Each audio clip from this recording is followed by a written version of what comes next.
అశోచ్యానవ్యశోచ్యస్త్వం ప్రజ్ఞావాదాంశ్చ భాషసే గతాసూన గతాసూంశ్చ నానుశోచంతి పండితాః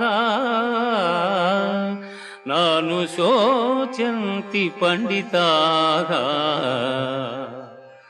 దుఃఖింపతగని వారిని గూర్చి దుఃఖించుట అనుచితము. ఆత్మానాత్మ వివేకులు అనిత్యములైన శరీరములను గూర్చిగాని నిత్యములు శాశ్వతములు అయిన ఆత్మలను గూర్చిగాని దుఃఖింపరు.